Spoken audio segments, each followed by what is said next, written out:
Stephen Miller, can we all just, Republicans and Democrats in the crowd, can we all just admit he needs to calm the down. He needs to calm down. Stephen Miller cannot stop talking about evil, left-wing, violent Democrats and Antifa, which, by the way, I don't know if anybody knows this, but Antifa is not a thing. I don't know if you know that, but it is made up. It is a boogeyman that they won't stop going on about. They have everything. They're still going on about the mainstream media. The mainstream media is irrelevant. They have everything. They have the presidency, the Supreme Court, the Senate, the Congress. When will it end? I know. When Ghislaine Maxwell is the head of the Department of Education, finally, this nightmare will be over. Yeah, but that's the thing. The dude on your screen will quite literally never, ever calm down. Yesterday on fake news CNN, I had what is medically known as a Nazi glitch when I said the words plenary authority. Excuse me. Plenary authority just states that President Führer can invade Portland and Chicago and crush the blacks and the browns and the damn hippies, Excuse me. You see, my journey as Stephen Miller began in Santa Monica, California. When I was 16 years old, a brown guy threw a burrito at my head, knocking all my hair off, turning me into this monster that will have vengeance upon the Latinos and any minority and any liberal. Because this is just who he is. And we can't forget White House senior advisor Stephen Miller, the reported architect of this final immigration solution. Stephen Miller has a face that says punch me and a forehead that says add space available. No one has ever looked more like they're banned from a zoo. Stephen Miller couldn't comment on the children being separated from their parents. He was too busy breathing in their screams so he could live for another 200 years. And while the comedians do have their laughs, which are needed, the whole reason why we put the Statue of Liberty here is to show the rest of the world, here in America, we got some beautiful babes. And another thing you might not know, Jim, is she's not holding a book. She's holding an iPad. That sounds like some national park revisionism. Doesn't say anything about speaking English or being able to... Can I call you Jim? Be a computer programmer. Certainly during times like these, with Pauly Shore doing bits, portraying Stephen Miller for Funny or Die. If Pete Hegseth had a 200 IQ, his IQ is probably 40. I don't know, maybe there's certain domestic pets that are smarter than Pete Hegseth. But if his IQ was Stephen Miller, he would have been fired in 5 minutes because Trump would never be able to handle that. Pam Bondi's a woman, and so his women have to look Barbie-esque. I'm just trying to explain to people what Trump's personality is like, because Stephen Miller is a very smart guy. I think he's evil, and I think he's a nefarious guy, and I think he's a mean guy, and I think he's a very repressed guy psychologically, but he would not have Trump's ear if he had the looks of Pete Hegseth and the brain of Stephen Miller. Bye-bye. Former Trump official Anthony Scaramucci also spoke of the man. Stephen Miller is a dweeb. I don't see the guy as homecoming queen at the high school. And notice I put the emphasis on queen. And he looks like an unseeded chia pet. You know what I mean? Like the hair didn't grow in. And he's got that bulbous face. And he's sort of a ridiculous character. And he's not telegenic. He's sort of like, slightly got a sort of serpenty look about him. All right, the country's run by these completely incompetent dorks. I'm talking the dorkiest people you've ever encountered in your life that you think, God, he's such a dork and he's such a freak. One of those guys' name is Stephen Miller, and he has unprecedented power as the convicted felon president's chief policy advisor. And so here is Miller right here, and he has been priming the American public for the Insurrection Act. This is so incredibly dangerous. And to all of the Supreme Court justices, the 6 that are around with this in this administration, you'll find out, because just like the Latinos for Trump have found out, at some point, their knives get aimed at you. Tim Cook is going to find this out.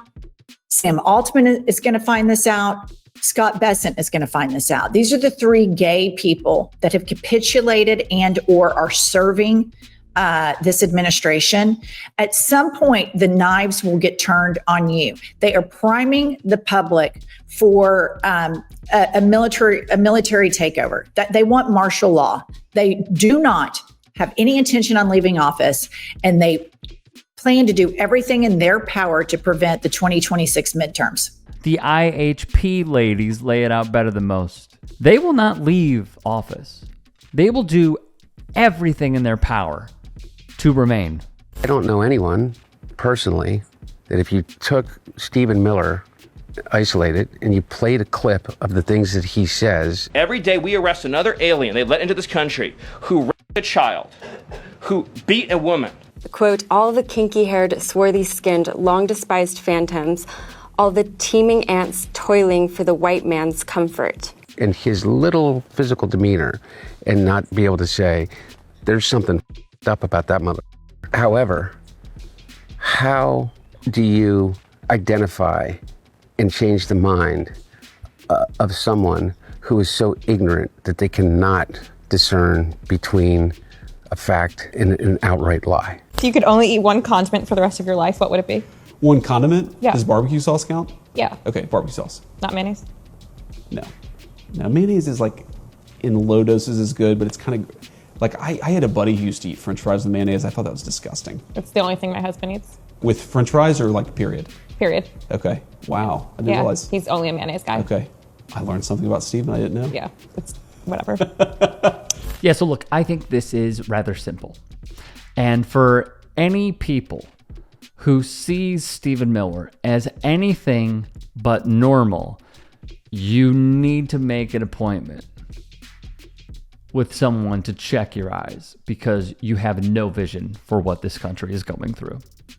And there were two slip-ups now that Stephen Miller has made. The first was plenary authority, basically stating that Donald Trump is an authoritarian. We've never heard them outright say this until then. And the second was when he was talking about his own immigration policies, which we know he is running the playbook on. And he actually said in an interview, if I send troops to Chicago, which was a slip of the tongue, because again, we would think if the president sends troops to Chicago, he actually said I.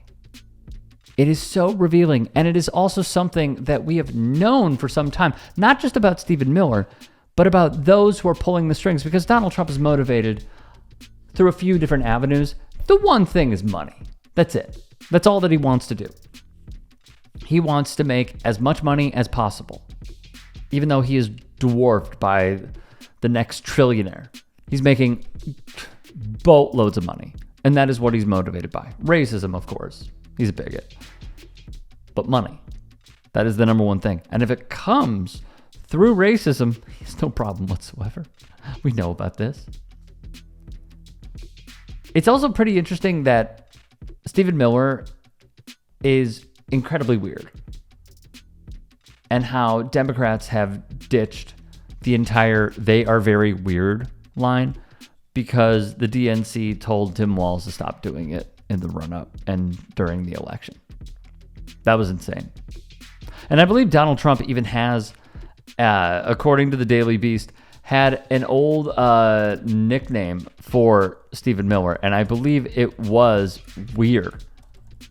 And I just want to double check this. I had it. The Daily Beast writes it was updated 2025, June of 2025, that Trump has a secret nickname for Stephen Miller, according to a biographer. And the quote is, "There is an awareness that Stephen Miller is a problem. And even Trump calls him Weird Stephen," because he is weird, by the way. I mean, you can't spend a moment with him and say, oh, nothing's off here. This is from Michael Wolff, the biographer. The next paragraph reads, when host Joanna Coles presented him on why Miller earned the nickname, Michael Wolff would explain as follows. He doesn't make eye contact, and then he talks to you in this monotone voice, and it feels very revvy. You know, the engine of his voice keeps going, and you kind of step back. He is weird. He is weird. He's a weird guy. Odd. Katie Miller, odd. But they bond over bigotry. That is how they do it. Look up the ways that they have both contributed to white nationalism. That is the Venn diagram. That is the intersection of the Venn diagram right there. That is the middle part. That is what they bond over. This whole like Katie Miller podcast thing, also incredibly weird. Just keep doing it.